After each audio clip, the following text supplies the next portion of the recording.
UFC light heavyweight Devin Clark. Good to get you back on the show and chat it up, man. It's crazy times right now. What's your situation like? I've just been hanging out, kind of quarantining. I live in South Dakota, and South Dakota didn't shut down a whole lot. The governor didn't shut it down. But a lot of people have just been taking their own measures around here, and it's been working good so far. Getting a lot of quality time with the family. Just riding bikes with my daughter. She fell off her bike and had a big wipeout. She just learned how to ride her bike, so without training wheels. So it's a big deal for her. All right, well, May 2nd, you were supposed to fight in Oklahoma City, and Yeah. of course, that was canceled. What stage of training camp were you in when you found out about the news? Um, I was at the stage where I was trying to hold on, trying to stay in shape as much as possible, because that's kind of when everybody was, starting to freak out. So it was nobody knew what was gonna happen next, and the Khabib fight and all that stuff, and it just, yeah, I was just trying to stay in shape at that point. Were you down at Jackson Wink, or were you back at home?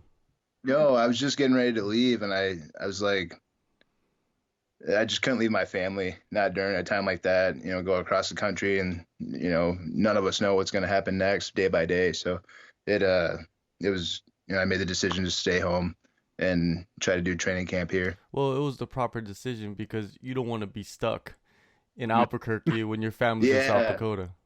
Yeah. It didn't feel right leaving. And now I'm glad I'd stayed, because I would have went for no reason.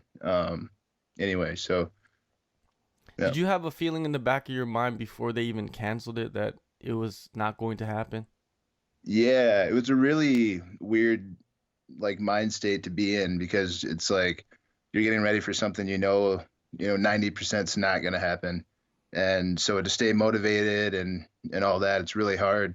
And then also trying to take precaution and not be around a bunch of people, but you have to train. So I was going to the gym, gyms that were open for me. So, yeah, it was just like a really weird place.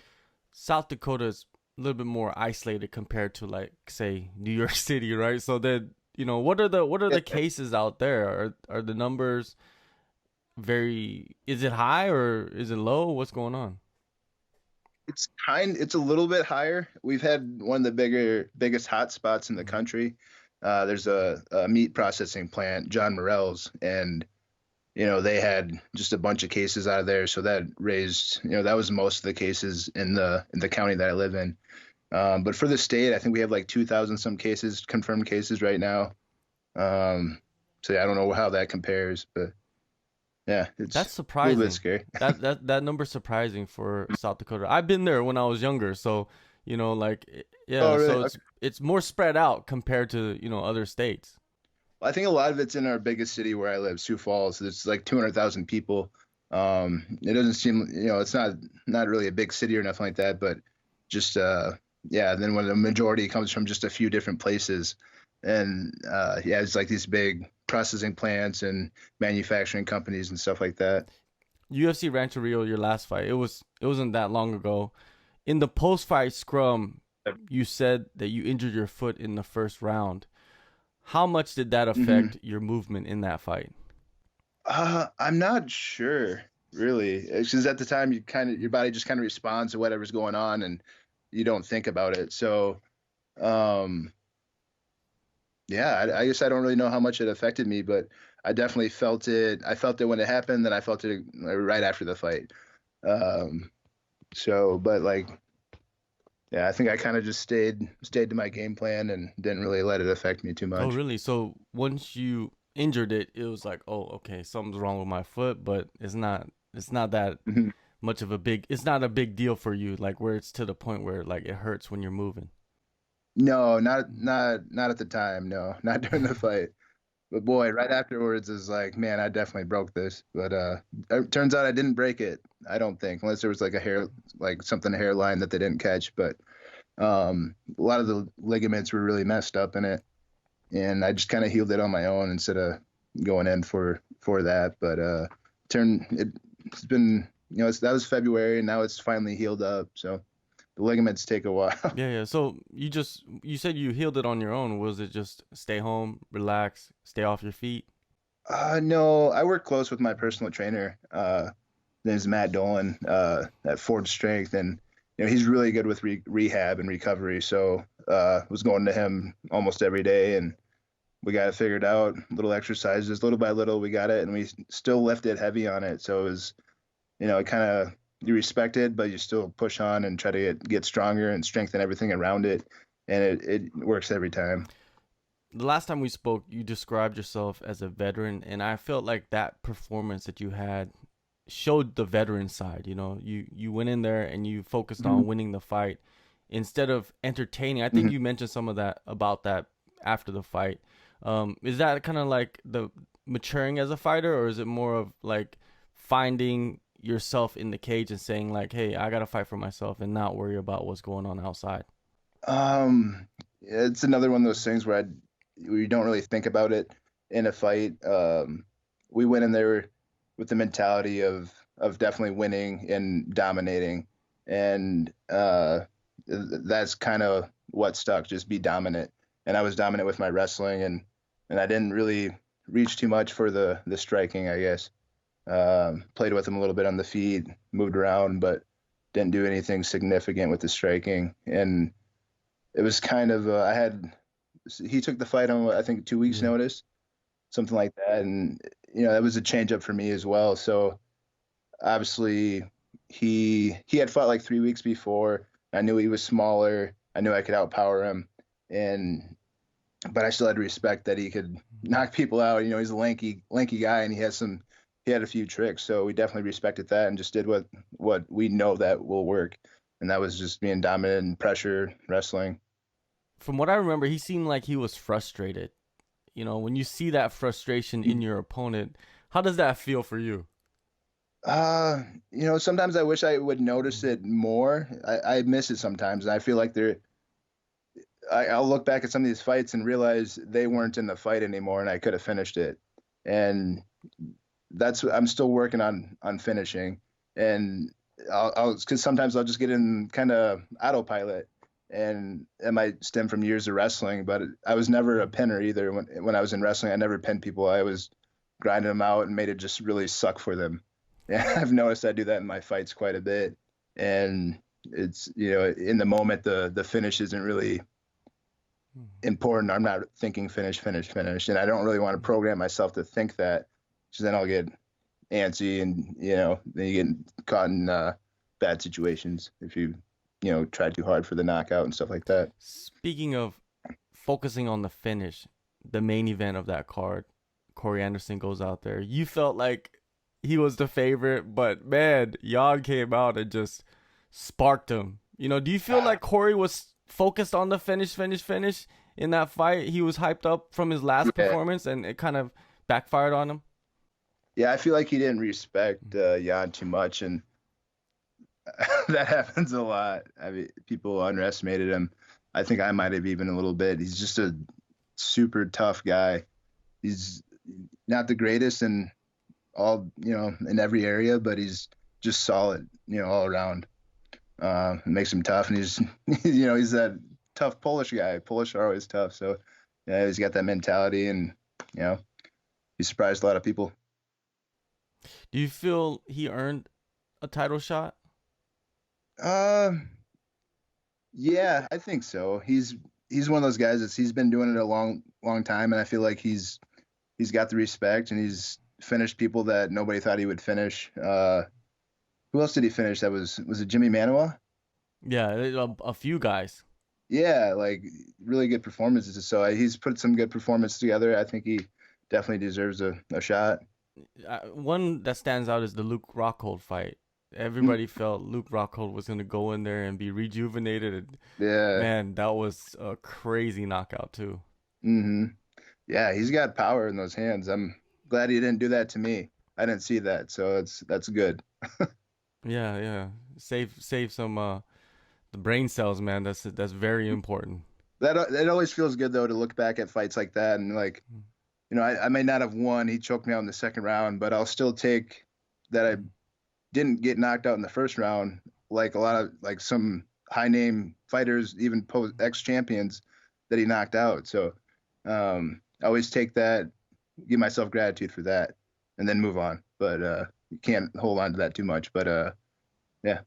Yeah, but you could also meet them again in the future because you've been in the UFC for a few years now, and it seems like you're gonna be with the promotion for a long time. So when you look back at that experience, the rematch could always happen.